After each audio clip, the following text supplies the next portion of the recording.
Does this event settle a debate that's been taking place in foreign policy circles for 2 decades? And the debate is over NATO expansion. In 1998, we and our NATO allies, but the United States and President Clinton are the primary actors. They bring into NATO Poland, Hungary, and the Czech Republic. And then in 2014, I beg your pardon, in 2004, we bring in the Baltic states, Lithuania, Latvia, and Estonia, which of course border Russia. George Kennan, who was an old man but still kicking in 1998, don't people understand?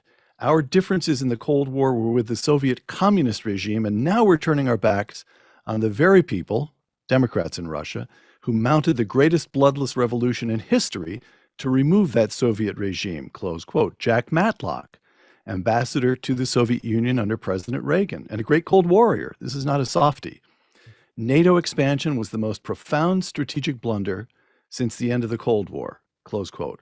One last quotation, if I may, and this comes from Stephen Kotkin in an email he sent to me a couple of days ago. Nothing like admitting Poland and the Baltics to NATO to transform it from a motley bunch of pacifist nations that spend nothing on their militaries to a real alliance again, close quote. Now, if that, I know you being you were being impish, but even when you're being impish, you make a point. Explain yourself, if you would. This is a fundamental debate about which there's a great deal of confusion because some of our biggest authorities, just like you quoted them, people deserving of immense respect, impeccable reputations, Ambassador John Matlock, one of the best people ever to serve in the embassy in Moscow. George Kennan, what can you say about George Kennan, right? And so their critiques need to be taken seriously. So let's unpack a little bit what's going on here. First, they use the word Democrats in Russia.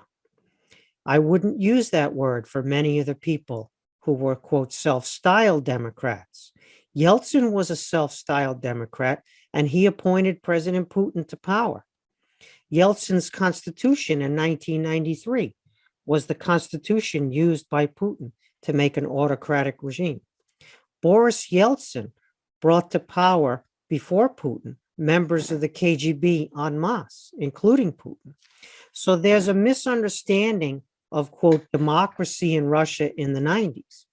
In addition, we had this debate in the early part of the Cold War, Peter. We had this debate where people said, you know, we didn't respect Soviet sensitivities. We didn't respect Stalin's psychology. And so look what happened. He conquered all his neighbors because he was disrespected. He conquered Eastern Europe. He conquered Northeast Asia. We should have respected him more. Peter, I'm sorry, that argument is bunk. There are internal processes in Putin's Russia, which started in Yeltsin's Russia, which predate both of them by a long, long time, where the recourse to autocracy, the recourse to repression, the recourse to militarism, the suspicion of foreigners, these are not reactions to something that the West does or doesn't do. These are internal processes that had a dynamic of their own, and that NATO expansion became a pretext or an excuse post facto. For many years, we've now been having this, I would say, self-flagellation. Let's imagine that we don't expand the security perimeter and the realm of freedom. Where would those countries be right now? Where would Czechoslovakia, Poland, Estonia, Latvia, Lithuania, where would they be right now? They would potentially be in the same place as Ukraine.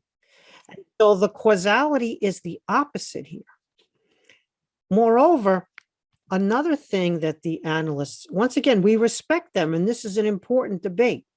And there are some arguments on the other side. We did make many mistakes, as we do in policy. And we did sometimes prevaricate and mislead the Russians when we shouldn't have.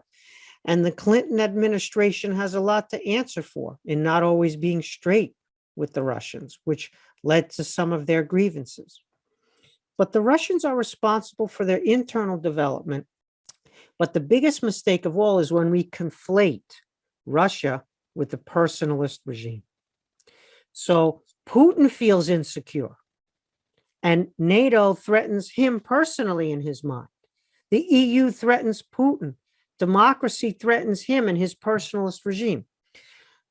Does this threaten Russia? Does it threaten Russian security? Does a flawed democracy like Ukraine threaten the security of a giant nation, a full civilization like Russia? Let's be honest. It does not. It never did. And so it's a fictitious threat, and it's a conflation of a country and its security with an individual and his personalistic, kleptocratic, gangsterist regime.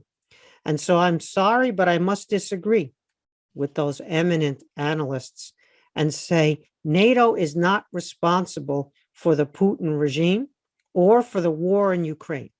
Should we have promised NATO membership in 2008 when we were not going to deliver on it to Ukraine and Georgia under the George W. Bush administration?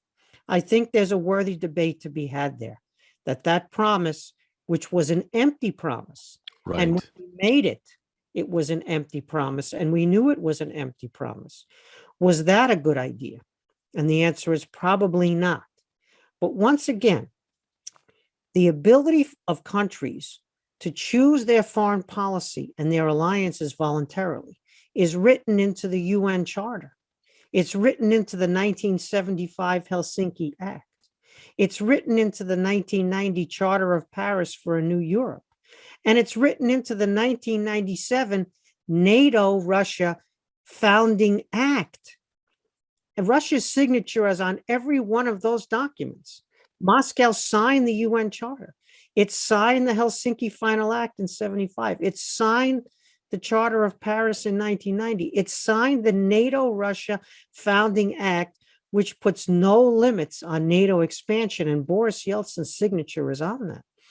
And so, you know, Peter, international obligations and freedom and the defense of freedom are on one side, and Vladimir Putin and his gangster regime and his unprovoked invasion of Ukraine is on the other side.